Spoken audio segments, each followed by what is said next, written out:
नमस्कार दोस्तों, स्वागत करते हैं आपका हमारे चैनल में। तो दोस्तों, जीवन में कई बार हमारे कई ऐसी समस्याएं आ जाती हैं जिनका हमें कहीं भी समाधान नहीं मिलता है।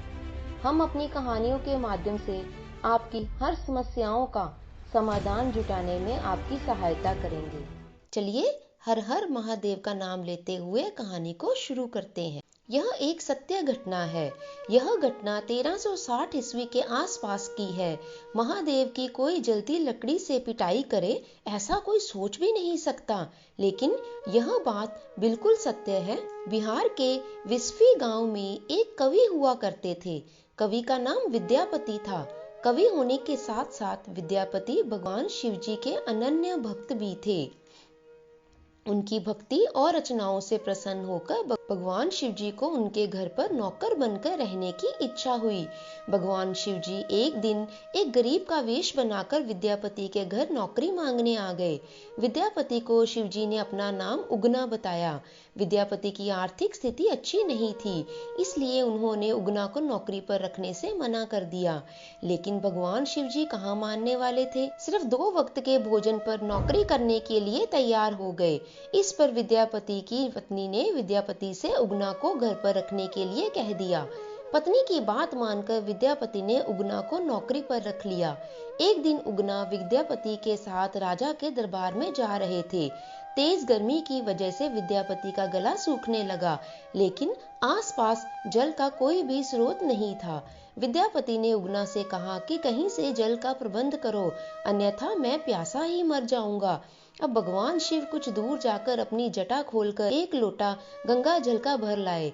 विद्यापति ने जब जल पिया तो उन्हें गंगा जल का स्वाद लगा और वह आश्चर्यचकित हो उठे कि वह इस वन में जहाँ पर कहीं भी जल का स्रोत तक नहीं दिख रहा, यह जल कहाँ से आया, वह भी ऐसा जल जिसका स्वाद गंगा जल के जैसा है।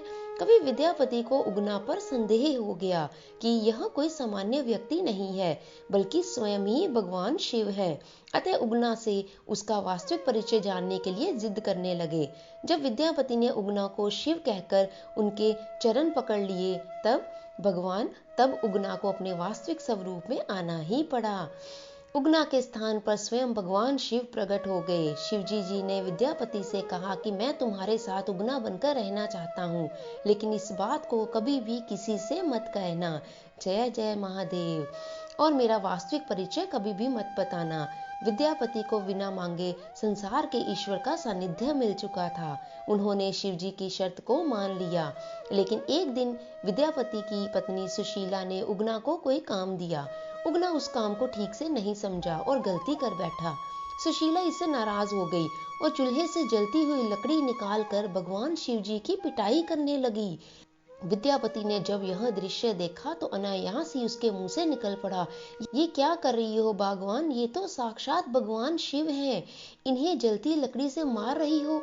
फिर क्या था, विद्यापति के मुंह से यह शब्द निकलते ही भगवान शंकर वहां से अंतर्ध्यान हो गए। इसके बाद तो विद्यापति पागलों की भांति उगना उगना कहते हुए वनों में, खेतों में, हर जगह उगना बने शिव को ढूंढने लगे। भक्त की ऐसी दशा देखकर शिवजी जी से रहा नहीं गया और उनको अपने भक्त पर दया आ गई।